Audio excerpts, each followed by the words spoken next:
turns ballistic. Smashing your house? Homewrecker. But who needs a single bulldozer when an entire town is turning on this couple, harassing them with car horns 24/7? We're being tortured. But why? Just trying to make our town look like a bunch of idiots. Honking mad. Plus, squatters taking over mansions. My house has turned into a battleground. And it's legal. You can't get them out. Meet the guy who's in control of taking control. So you have primary control of the earth? Correct. That seems like a lot of power. Finders keepers. And battleground dog droppings. Who's left holding the bag and then throwing it in the neighbor's yard? The town mayor. We've been trying to get in contact with you about the whole dog poop thing. Poopgate. I gotta watch all of this. Tonight, do you have neighbors from hell? It's like a movie scene. A truck flattened like a pancake. He didn't care. In the annals of neighborhood mayhem, it doesn't get much crazier than this. Unbelievable. There's somebody on a tractor on Pioneer! Oh my gosh! I can't understand you when you're screaming. He's smashing my house. Smashing your house? Then it's your neighbor? I'm getting Neighbors terrorized by a bully in a bulldozer. I was afraid I was going to die. I'm glad we're both alive. Dan and Mary Davis and Barb Porter are retirees who came to Port Angeles, Washington, looking for a bit of paradise. Why did you want to move here? Oh, it's a beautiful place to live. And we like to fish, and the water's right here. Clinging to the northern shore of the Olympic Peninsula, this town of 20,000 is a pit stop for giant oil tankers and a port of call for lumbermen and fishermen. More recently, the place has served as a scruffy setting for the mega-hit movie Twilight. But before we meet the neighbor from the dark side, let's trace his path of destruction, beginning with a vacant modular home Dan was building as a rental unit. This is where my house sat. And this is where it wound up, next door. He shoved my house through the fence, collapsed both their storage buildings. It was way over there, and it ended up here. And that's my house there. He's headed towards this small house here, and it looks to me like he destroyed that house. To say nothing of Dan's pickup truck, which in the end could have been carried away with a spatula. All of this courtesy of a bulldozer driven by a very angry logger, their neighbor, Barry Sweigel. I talked with his brother, Jeff. Barry's actually an easygoing guy. I'm almost smiling just because of the juxtaposition of, I'm picturing him up on the dozer, knocking down houses as an easygoing guy. So I'm trying to get my head wrapped around that. Well, I guess things change, you know. If somebody makes you mad enough, you snap. You do things you probably regret. Yeah. And I think that's what happened here. He snapped. Long before Barry snapped, crackled, and popped his way through this neighborhood, a fella down in Colorado climbed in an armor-clad bulldozer in 2004 and laid waste to a good chunk of the town of Granby. When the dozer's engine finally died, the man killed himself. Miraculously, up here in Port Angeles, no one was injured in Barry's wrecking spree. But what set him off? What do you think was his big gripe? It really boils down to one of the neighbors, and that's Dan Davis. Barry kept telling me that Dan was pissing him off, doing little things to get him mad. They say good fences make good neighbors. Well, not in this case. It seems Mr. Davis had been trying to build a fence between his property and Barry Swiegel's driveway. Well, how far back did that go? Well, that goes back for years over that fence up there. I think he wanted something that didn't belong to him. And he was mad because we were fixing it. Property lines are the most heated dispute between neighbors because people believe in lines, and yet both neighbors believe the line is different. Real estate mogul Barbara Corcoran has seen so many of these disputes spin out of control, she should be given a permanent seat on the UN Security Council. It takes two to fight, okay? And if either of them had been intelligent, the whole thing could have not happened. Taking the long view, as in from outer space, there's Dan's property, and adjacent to it, Barry's driveway. You can see how Barry's trucks and heavy equipment wore a path across the corner of Dan's property. Barry had logging equipment. His only way in and out was through this road. Oh, yeah. So you need a pretty good size entrance to make the turn. Make the corner. With the fence up, you're going to have to drive a little bit slower. You can do it just fine, but you got to go slower. He'd knock it down, we'd go put it back. He'd knock it down, we'd go put it back.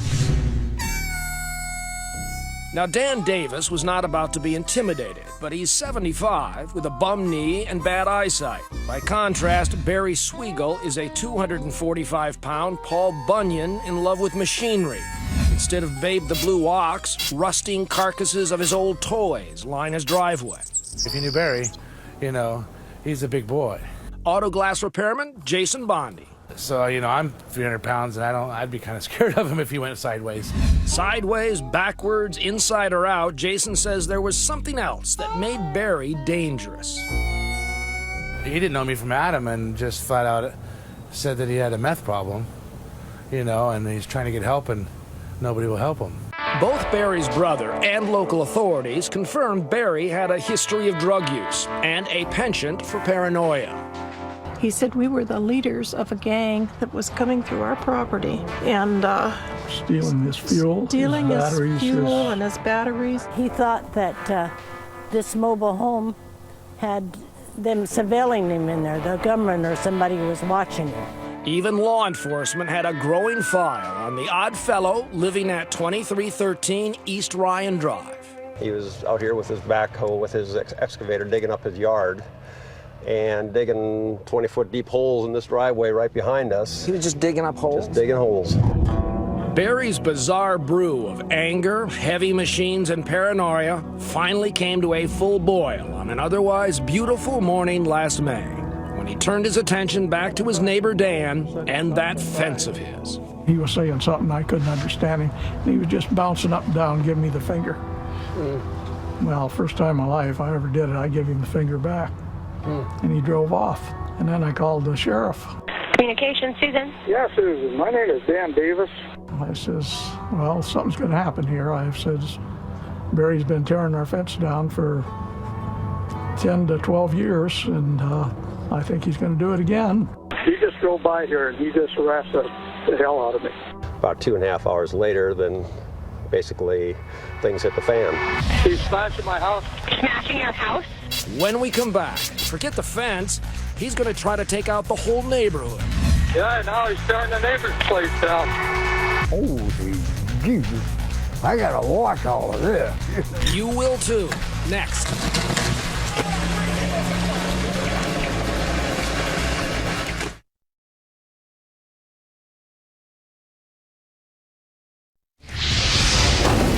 Neighbors from Hell continues.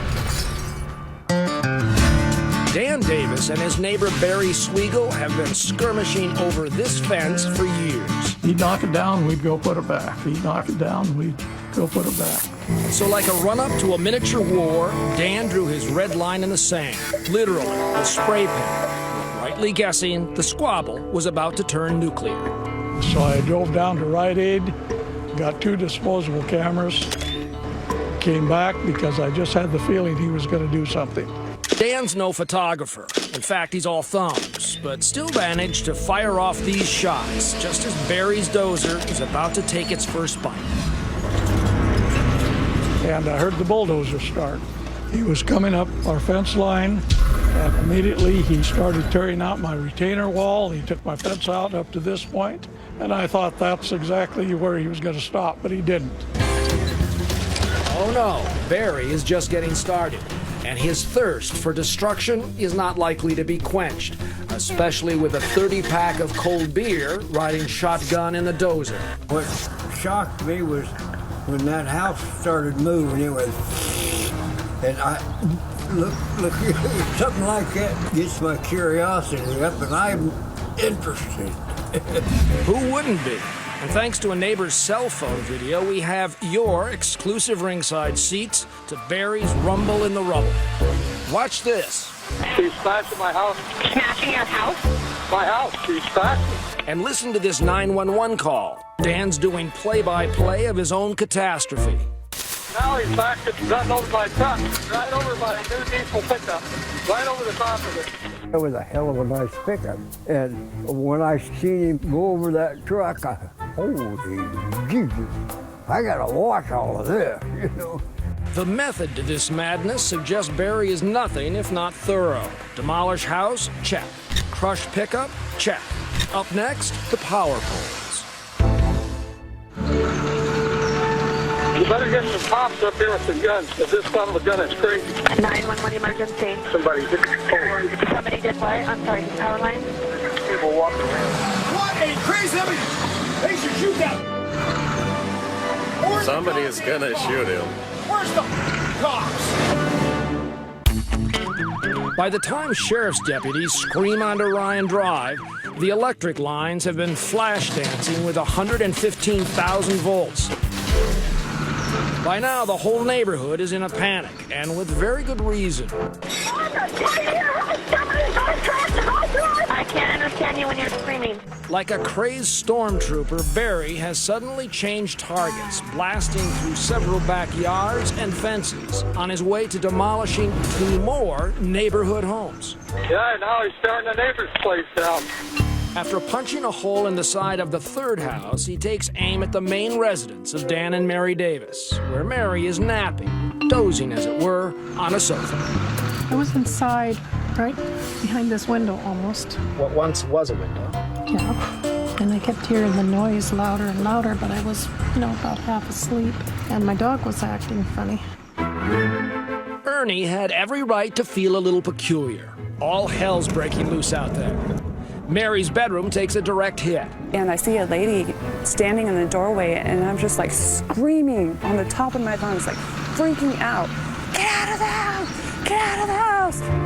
Next, Barry takes out Mary's office and the living room where she'd been sleeping. On foot now, deputies Curtani and Backus race to catch up. We were ramped up. There's no 2 ways about it. And the information we're getting and what we're potentially dealing with. Screaming at us to shoot him. And did you have your guns up on him? I had my gun aimed at him, and I got his attention by waving my free hand. Yeah. He looked, and he immediately surrendered. Barry was booked on charges of malicious mischief, burglary, and assault with a bulldozer, which, by the way, sits in a chain-linked jail of its own, seized as evidence, but a tad too big for the sheriff's weapons lockup. I think this was my first ever bulldozer as a weapon of choice case. For more than a year, Mr. Sweigel shuffled between jail, court, and a psychiatric hospital. Finally, 3 months ago, he pled guilty to 7 counts of first-degree malicious mischief and 3 counts of reckless endangerment. He apologized and was sentenced to 29 months in a state prison. With time served and time off for good behavior, he will be released next month. And guess who's none too happy about that? I'll tell you, our justice stinks. These days, Dan Davis has the look of a man whose dog just died. In fact, Ernie passed away a few months back. Mary is housebound with health problems. My wife is 76 years old. I'll be 76 in September. And here that butthead is getting his meals cooked, his beds made, his clothes washed. The bulldozed buildings have been replaced and the wreckage of last year removed. But the Davis home had to be rebuilt from the foundation up. And it's still not ready for them to move in. We feel that we've been incarcerated longer than that man has for the sentence that he got for the damage he done to us. I think the system's kind of screwy. I think he should be struggling. We should be sitting on the gravy train like he is. Still, a restraining order will keep Barry from returning to his home for at least 10 years. Most of the old equipment and antiques are gone, except for this logging skidder, a hulking reminder of what one angry man and one big dozer can do. And it's quick and it's loud and it's noisy. And every time his brother started it up, it scared the crap out of me. As for the final tally of damages, it runs like this. Pickup truck, $40,000. Tractor, $16,000. Boat, $8,000. Various homes and buildings, $300,000. Images of Barry's neighborhood block party, priceless. Next, There goes the neighborhood. Squatters. They're just defiant. Squatters taking over mansions for free. It's legal, and this guy is teaching them how. Are you saying that you have some sort of papal authority here in North America? In the globe. When Neighbors from Hell returns.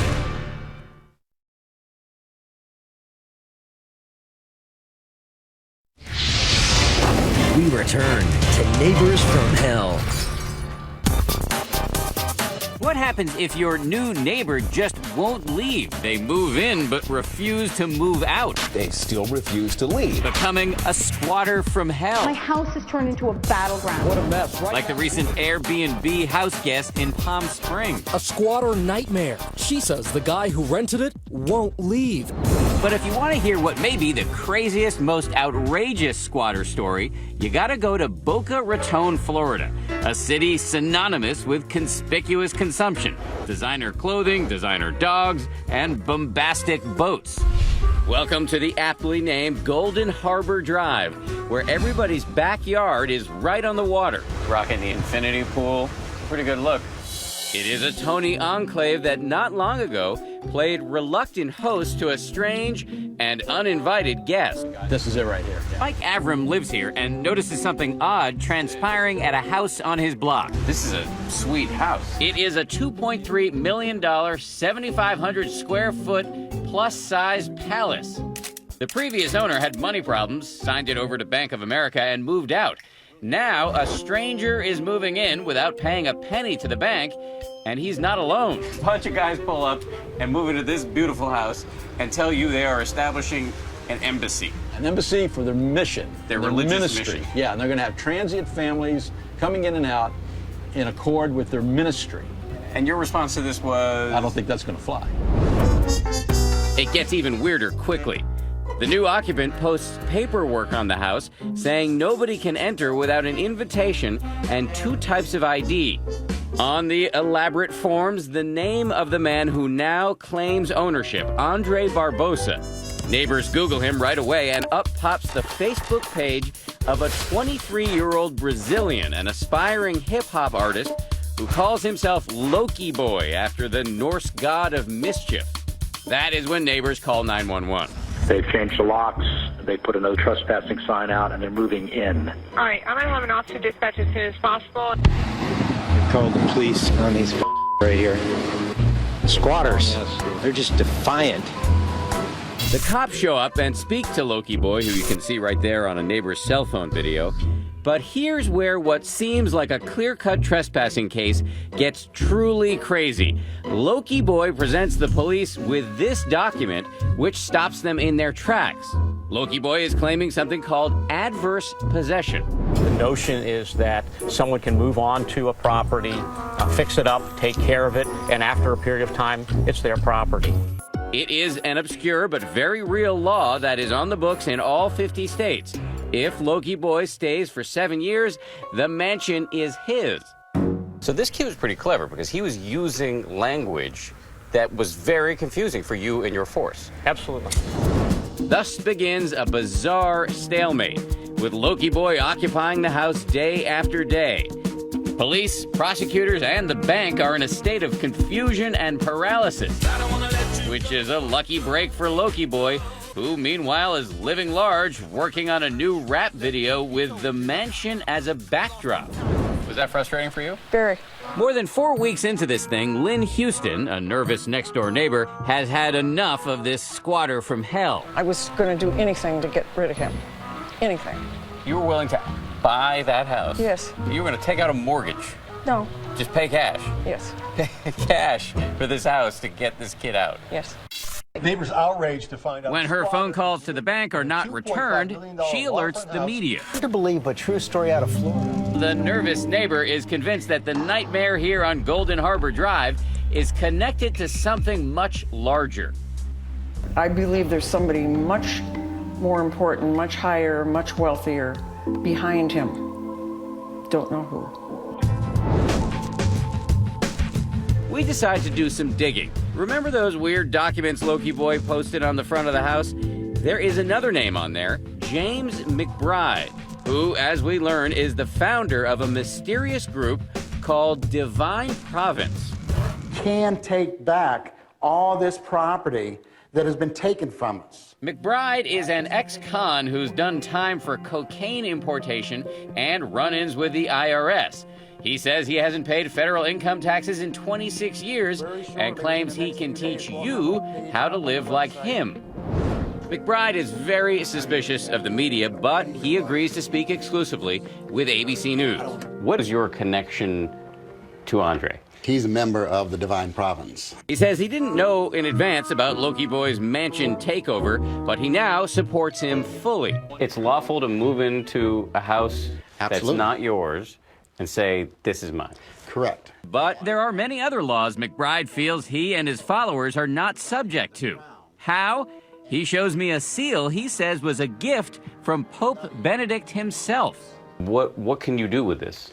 It means I can now give orders or issue decrees that the Vatican and the Roman Curia must follow. Are you saying that you have some sort of papal authority here in North America? In the globe.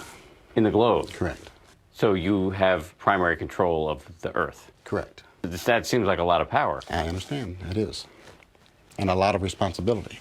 This may sound ridiculous, but the FBI is not laughing. There are an estimated 300,000 people in this country who share some version of McBride's belief that American laws do not apply to them.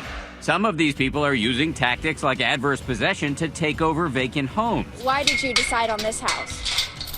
Why not? It's a beautiful house. Meanwhile, back on Golden Harbor Drive. Some people aren't sleeping, some people can't eat. With media attention reaching a fever pitch, the cops mount a raid. We showed up here, opened the door, walked in, no one's here. They haul away Loki Boy's stuff and change the locks. 51 days after it began, the nightmare on Golden Harbor Drive ends with a whimper. Loki's house of cards has tumbled down. He has sneaked off quietly. I don't wanna let you go. And the mansion has now been sold legally to this guy, Zev Freitas, a successful Boca Raton realtor. I live with my 2 children, my daughter Amy and my son Aaron. And what about the squatters? So I knew that this was the house that had the squatters, but that was about it. I don't think it affected the value of the property. Zev's purchase brings a huge sigh of relief to neighbors like Becky Davis. Hi. Hey, how you doing? How are you? Nice to see you. Nice to see you. You know how infamous your house is, don't you? I know, well. The neighborhood was very, very frightened. Loki Boy was just scary because we didn't know anything about him. And remember James McBride, leader of Divine Province? He recently learned the hard way that he is, in fact, subject to the law. Just last week, among other things, he was convicted of impersonating a diplomat, and he's most likely going back to prison. I think the whole neighborhood feels safer. If anything good has come out of this ordeal, the neighbors say it's that they've grown much closer. Here they are throwing a victory celebration over the eviction of the squatter from hell, complete with a surprise guest. Okay, Loki, come on out. A Loki Boy impersonator.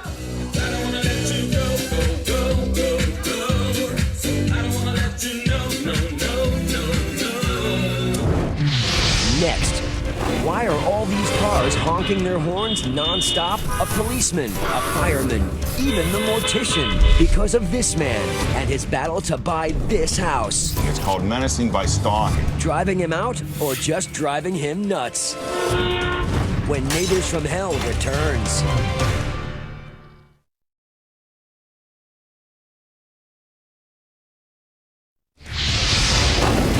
Neighbors from Hell continues. Of all the homes in Hubbard, Ohio, it might be the last one you'd expect folks to fight over. But this vacant house on East Liberty Street is the hottest property since good old Nehemiah Hubbard founded the town 200 years ago. Oh, what a fuss over a little fixer-upper. This all started in 2007 over a simple real estate deal, correct? Right. It was the property next door here. Meet Rick and Cindy Kurlich, longtime Hubbard residents. They say all they wanted was to buy the property next door. The only problem? It wasn't for sale. These folks, John and Marlene Clementi, had inherited half the house. The other half was tied up in court, but Rick Kurlich tried to buy it anyway, even though it had been in the Clementi family for generations. I says, well, you're not getting my land. And I said, that's not right. It's my family since 1922. How could you do that? The Clement family called me up and they told me to take my bid off the table. And if I didn't take my bid off the table, we'd be bitter enemies for life.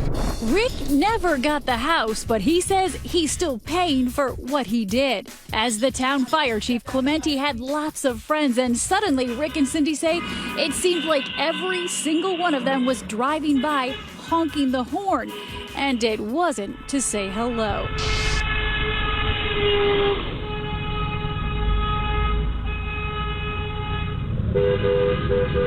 The Clement family conspired together to organize a horn-blowing campaign against us. That's really what this is all about. Ask not for whom the horn blows, it blows for Rick and Cindy Kurlich. In the beginning, it was 100 times a day. 100 times a day. 100. So they began planning their payback. Their house now bristles with expensive surveillance cameras. As we were looking them over, just watch what happened. The last camera is down here on the tree. Okay. Oh, somebody just honked their horn. Did you hear that? Yeah, it's never Was that ending. a friendly honk? Probably not. Okay. Rick says his ear is now finely attuned.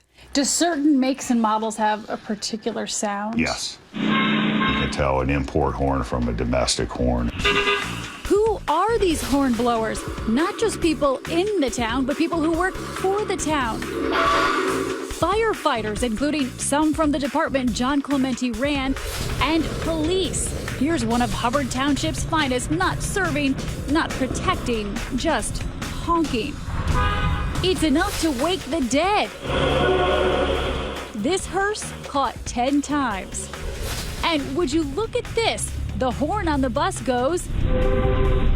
An education for Hubbard's next generation of horn blowers. Rick and Cindy renamed their dining room the evidence room. Wow. There's more in the basement. There's hundreds and hundreds of photographs and discs and stuff here. You're like a detective. So when did people start blowing the horns? Were you recruiting people, telling them to get this guy out of town? That's what he tells everybody. John says he can explain everything. His son's girlfriend and some of her friends would occasionally blow the horn, but he says that was just their way of saying goodbye. When they would leave the house, the girls would toot the horn just to let them know they're leaving. A little toot? Yeah, Rick says, like this car leaving the Clementi's driveway at 4 in the morning. Does the city of Hubbard have a horn-blowing epidemic? An epidemic? No. We do have a problem in one particular area. We patrolled around town with the police chief, Jim Tafe. At some point, people began blowing horns, but it became clear at another point that on occasion it was used to harass the person who lived there. Kurlich began taking horn blowers to court. He says he got orders of protection against more than a dozen people, and he didn't stop there. He started suing. Somebody beeps, Rick sues. Beep, sue. At the Trumbull County Courthouse, the legal paperwork is piling up. Rick is now suing no fewer than 40 alleged hornblowers, including the Clementis. This isn't my job, and I don't want to do this, and I'm sad that I have to. Kurlich versus everybody. It seems like the town of Hubbard is against the Kurliches, and everybody's in on it now. Why wouldn't you be against him? If you beep your horn one time, he'll take you to court. Just a regular beep. Does the city of Hubbard want the Kurliches to leave? I believe so. Do you think you've made matters worse? We don't know how else to stop it. We knew it was a long shot, but we asked both sides if they would consider mediation. We would love it for it to stop, but how do you get everybody in Hubbard to come to a meeting and say stop? Now there's a thought, get everybody in Hubbard to come to a meeting. I I don't know. Oh, yeah, Rick, that's just what we're gonna do. It's the 2020 Barbecue Peace Summit. Yeah, all right. But will the warring parties or anyone else bother to show up? Find out when we come back.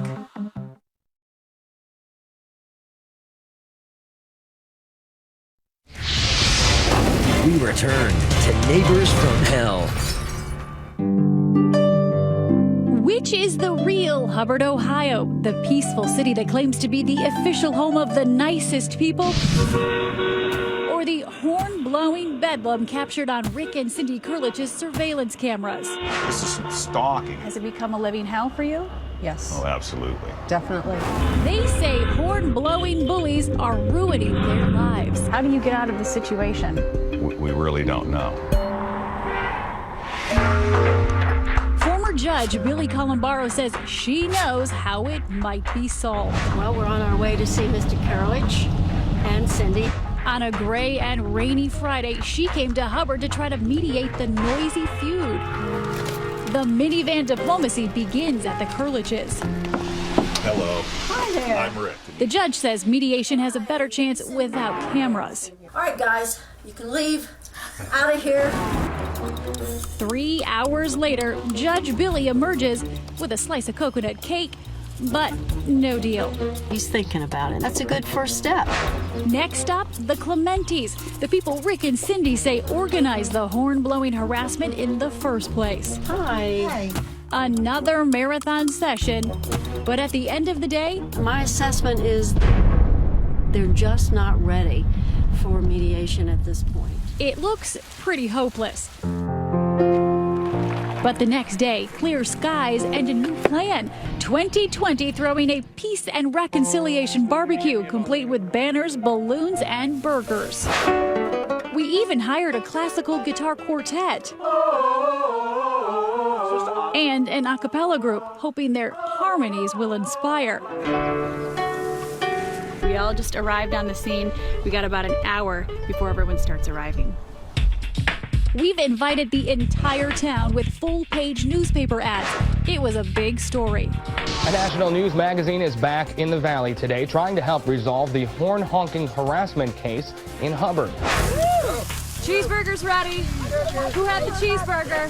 There you go. Thank you. You're welcome. You think we're going to come to a happy medium over hot dogs and hamburgers today? We sure hope so. It's between two people, and the whole city's involved. Yeah. Now it makes us all look like idiots. We do want to welcome you to the Hubbard, Ohio Peace and Reconciliation Barbecue. The big question, the Clementis and the Kurliches. If they don't show up, the Peace and Reconciliation Barbecue is a bust. We heard conflicting reports. They were coming, they weren't coming. And then, surprise, suddenly there they were, John and Marlene Clementi. And then we got word Rick and Cindy Kurlich were on their way. I think it's a little bit overwhelming, I think, for both of us. And there they were, in the same place at the same time for the first time in years. Not counting courtrooms. Are you nervous? Well, we don't know who's here. We'll see what happens. For a moment, we thought we had a breakthrough. The Kurlich's representative, Vic Rubenstein, confronts the Clementi's attorney, Jim Wise, insisting they go ahead with mediation. Can we hear that from Mr. Clementi's mouth? He's ready to mediate? My clients have always been willing to mediate. Well, then let's get it on. But is he willing to compromise? That is up to him. I can't answer that. First and foremost, the lawyers for both sides made brief statements, but the Kurliches and Clementis themselves spent the Peace and Reconciliation Barbecue avoiding each other. Here are John and Marlene. Rick and Cindy are way over there. But we did accomplish this. We got people talking and, better yet, listening. We had drivers driving past my house, beeping at this man's truck and us standing in my drive, enjoying my son's birthday party. That story brought Kelsey back to the microphone. If somebody drives past your house and honks at somebody's car at your son's party, we can all feel for that. It's just a bad. And there was this moment when Rick's mom got a little overwhelmed. It has been hell for 7 years for my son and his wife, and they're good people. A neighbor who came to complain ended up showing compassion.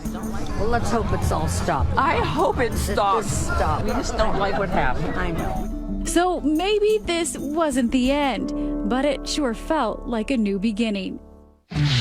Next, neighbors and their weapons of revenge, tossing dog poop. I can go chuck some poo. And getting back at noisemakers with noise of their own. I don't know if this is going to help any, but it's going to at least make me feel better.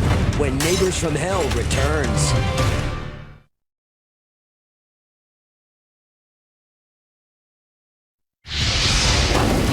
Neighbors from Hell continues.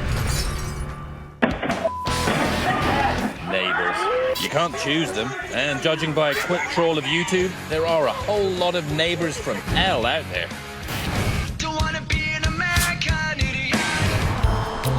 Even in the most genteel surroundings, like here in sleepy, sunny San Marino, California, neighborly relations can explode. In this country, when someone puts shit on your doorstep, they're telling you what they think of you. That's what happened, and it's dirtied the name of San Marino. When they think of San Marino, they're going to think of the poop zone. Watch the security camera evidence. A man picks up a bag of dog poop, not from his own dog, it was just lying on the sidewalk, and flings that feces onto a neighbor's doorstep. I was stunned. This is shocking to the whole community. Because the man caught on camera lobbing that little numero duo, none other than the man in the big chair. It's the mayor. What's now become known as Poopgate. And Mayor Dennis Neer has gone the way of Nixon. He resigned. We've been trying to get in contact with you about the whole dog poop thing. Well, I haven't gotten any messages, and I'm really busy now. This is my least favorite part of the job. He's just woken up. Are you a psychologist? I'm not. And neither am I. And I can't answer your question other than to say it was a mistake. I was tired in the time that I did it. It was a mistake. Dr. Ari Novick is a psychologist and anger management expert.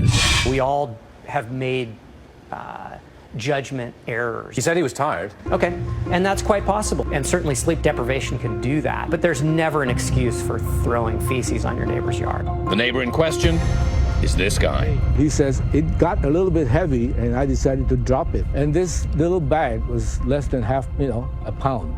Small dog. It was a small dog.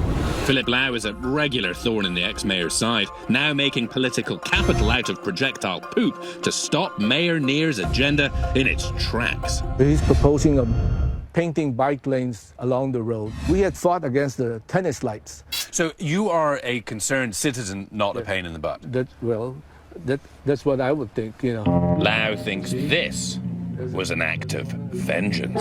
Did you have a beef with Mr. Lau, or nothing? No. Well, we have disagreements in terms of he comes to the city council and he objects to two things. Has it ever crossed your mind to throw dog poop at his house? Yes. I mean, when I saw the video, but my wife talked me out of it. If you live in a city, chances are you have a neighbor from hell nearby somewhere. Comedian Hal Sparks, he has one. I have a neighbor who has a tree, a gooey, sappy tree with white fluff that it's like tars and feathers, my house. Your neighborhood is a family you didn't choose. But these days, security cameras like Mr. Lau's make it much harder for those nasty neighbors to get away with it. Steve Miller lives in posh Palm Beach Gardens, Florida.